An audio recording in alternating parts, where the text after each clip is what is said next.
Yes, Jackie's back. Jenifer Lewis, y'all, the queen, the mother of Black Hollywood. She is here. I'm so excited. Well, the queen is with the queen. Well, yes.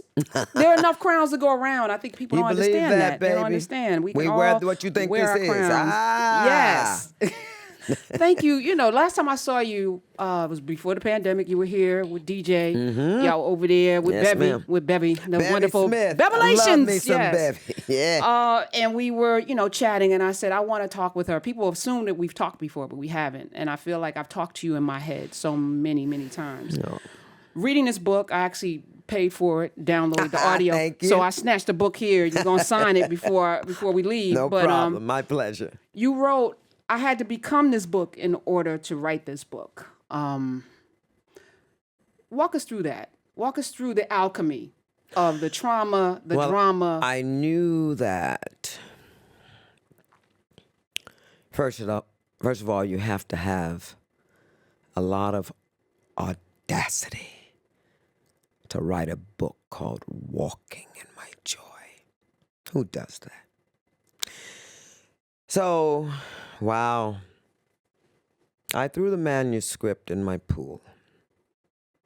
I was mad at myself because I knew in order to write a book with that title, I had to really be walking the walk, not just talking the talk. The Mother of Black Hollywood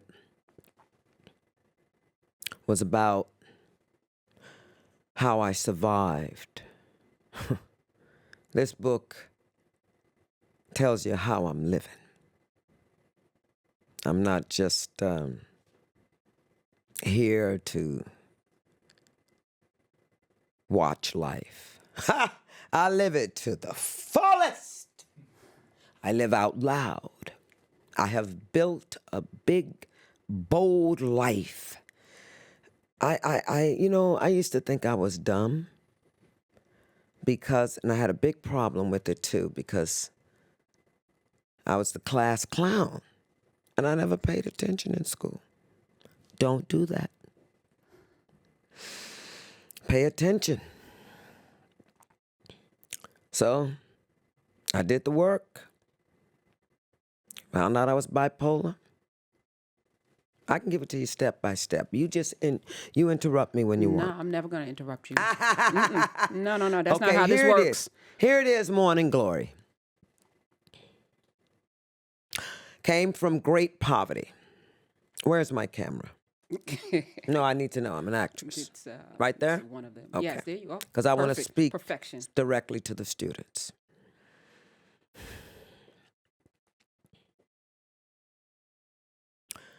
Very, very, very poor. I ate dirt when I was a little girl. I was so hungry one day. I used to put my little booty on an outhouse. We peed in a bucket inside, but we had to poop in the outhouse. Even in 10 below zero wind chill factor. Wow. But did I know we were poor? No, it was just life. But when I would see that black and white TV, I saw that there was a world out there. And I was going. I knew there was something bigger than that little town. I love that little town, still do. Kinloch, Missouri. But I had to go. My soul was so big. I found out later that a lot of that omnipotence and grandiosity was mania. The high polar of bipolar. And then the lower polar is the depression.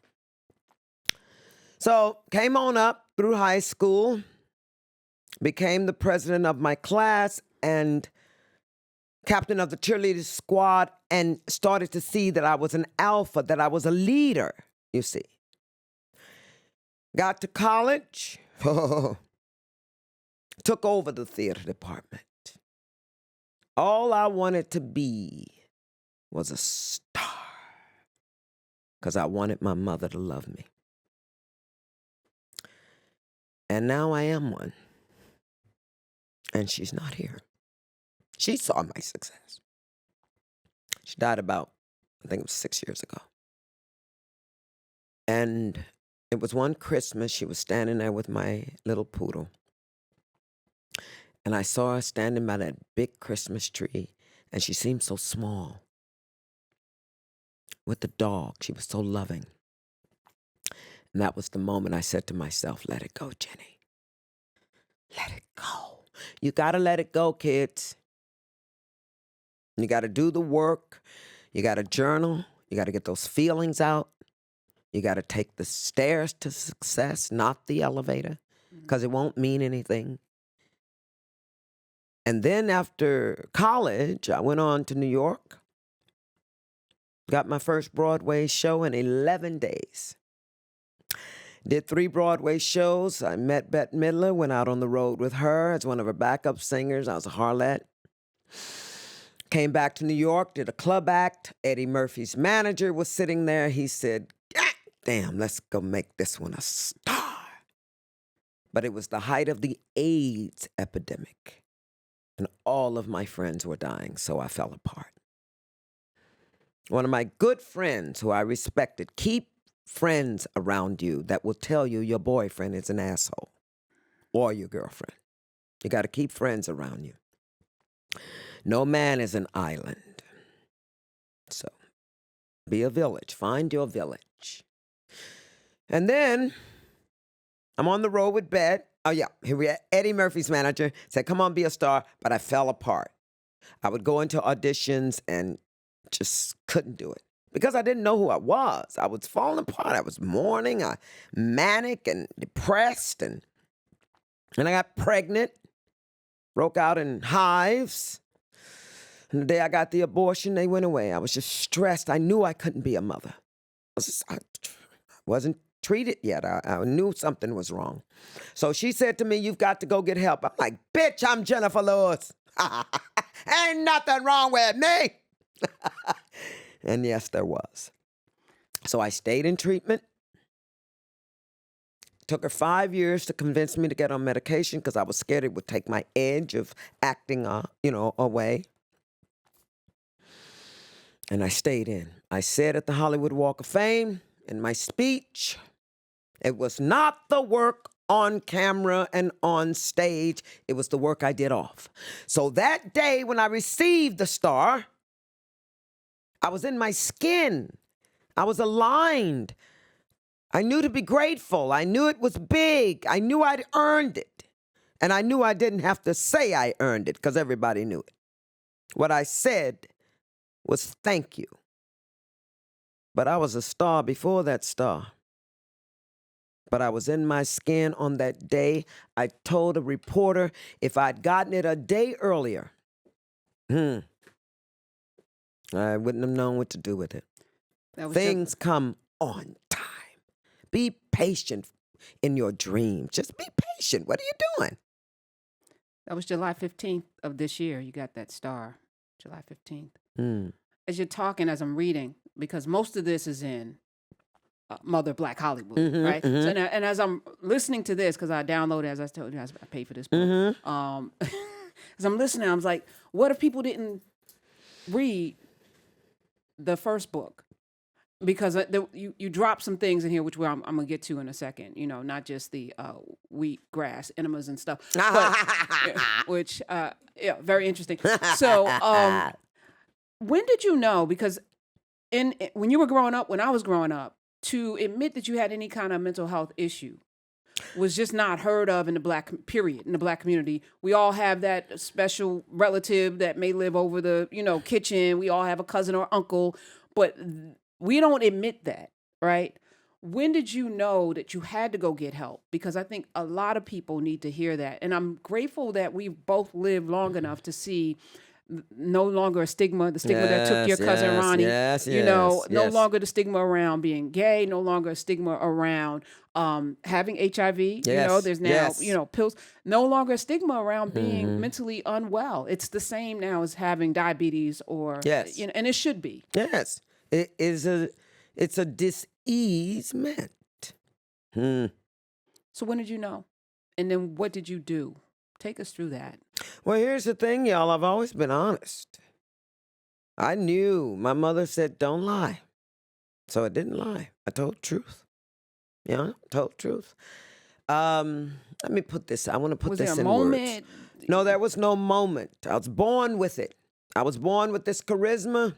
I was born. You know what my therapist called it? Hope. When I went on and on, first of all, she said, how are you alive? I've been through so much shit. But she called what was in my soul and what did you call it? I was compelled. Ooh, y'all don't know. It's not all glory. It's a burden too, to be this powerful. I know how powerful I am. I'm powerful because I tell the truth and I'm honest. That's why I'm powerful, because I love life. I love nature. I love children. I love the moon rising. I love the sun setting. I love that we now have a close-up of Jupiter. God damn, it's beautiful. We have the sound of how the black hole sounds. That's why I'm so mad at Putin and Trump and all these people who want war. I'm so mad. Y'all, the earth is so beautiful. What are we doing? Those roaches climbing the Capitol on January 6th. What the fuck is wrong with you? How dare you get an ice cream cone and go storm the Capitol with your privileged fucking ass? How dare you show our children that and teach them that violence is the way after what all of our ancestors have done? I'm not just talking about our black ancestors. I'm talking about all of them. Gandhi. I just got back from India. I went over to the kids that were cooking for me. I'd seen all that poverty coming in from the airport. And I'm sure the fact that I was there with all the people I were on a private jet, they thought I was rich. Well, I am. But I was poor, too. And I looked at them. I said, I saw all that poverty. I said, you are going to have to rise up. You know that, right? And little heads shaking. They were like, who the fuck is this woman? And I looked at them, and that's what fucked them up. I said, one of you is Gandhi. I could see their eyes widen under their mask. I couldn't see their face, but you can, everything in the eyes. And I turned around with my plate of falafel. I love myself. I'm funny, bitch. Ain't I? Yeah. Now listen, plate of falafel. Y'all can laugh if you want. It's hilarious. I see you laughing. I love you. But then I turned back and I went over to the girl. And I said, it's you. I said, and if it's not, you make sure it's your daughter. I could see her eyes welling up. She understood perfectly. I didn't go to India just to see the Taj Mahal. I go into the trenches. Did a book signing in Detroit. Take me to Flint. Take me to Flint. And I saw that dirty water with my own eyes. Did a concert in Fort Lauderdale. I said, take me over to Parkland High School. I talked with the African-American children over there who had felt ignored. One of them said, well, George Clooney came and the white kids got to go to dinner with him. I said, God damn it, Jenifer Lewis. They said, come on, we're going to McDonald's. McDonald's. I'm kidding. Yeah, obviously. Oh, I wish I had an audience. Laugh, goddamn it. I mean, I go in and out. I get serious, and then I have to, it's like Toni Morrison's writing. Toni would shock you. She would go, you would be reading her and go, what the fuck is she talking about? But it's so interesting. It's so compelling. And then about 6 pages later, she'd rock you. She'd comfort you. She'd tell you what she was talking about. I loved her writing.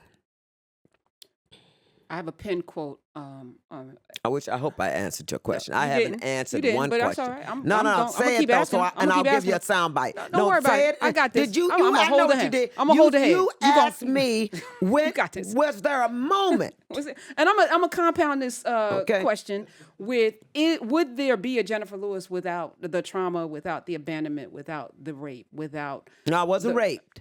the I was sexual molested. abuse? Yeah. Right.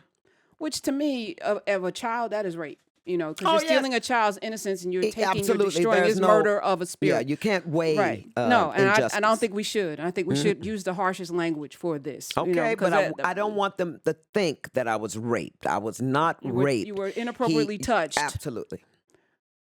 Would you be sitting here, the queen of all things? If not for the beginnings, if not for the outhouse, if not for... honey, no, I wouldn't be here. That's why can't nobody fuck with me. I've lived the spectrum. Everything. I did everything but hard drugs. Sex addiction, all of it. What is that even, though? Well, that's the only fabulous thing about my trauma. What is a sex addiction? I actually enjoyed a lot of that. But here's the thing. I didn't know I had a problem. So yes, I was enjoying it. Had a fabulous time. My 20s. But when he left, when I threw him out, whoever it was. Oh, God. When he leave, of course I was empty. What was that? How long is an orgasm? Well, mine were 10 minutes back then, but no, what is it? It's, how long does it last, y'all? Let's count it. I'm kidding. What? Okay, 5 minutes? I don't know. It's short. It's brief. I used to look in the mirror and go, all of that, and I hate this word, but it was a brilliant mantra that got me through it. All of that for a nut. Bitch, please, grow up. Get yourself together. You know how dangerous this shit is. AIDS stopped it, though, baby. Oh, AIDS stopped a lot of us. I was like, oh, shit. I was in Monte Carlo. Monaco. And my sister called me and said Marvin Gaye had died. And I also was about to have sex with this maitre d'. You know, a maitre d' in Europe is they run it all. And baby, I put on the brakes that night because somebody also called me and said Luther Vandross had AIDS. Now, that never came out. I didn't know that was true, but somebody said that to me because he lost the weight. And I stopped. That was it. I didn't want to die. You dropped in this book just a line. A line. He had herpes. Well, that was okay because so did I. Yeah, I got it. But, I didn't get it in sex. I got it I got it from my mother because I had it when I was like 10 years. That's how I understood it. I used to get these things in my mouth, and I go, Mama, this hurt. She said, it's a lie bump, so stop lying. That was the fucking answer she gave me. But it stopped me from lying. Oh, my God, I just answered your question. That's when it was. Baby, let me tell you, you will change when you in pain. Pain will make you change. Wow, that's when it was. That's when I stopped lying. That's deep. That's deep. I just realized that. All right, so this is going to be in the third book, and I demand to be in that.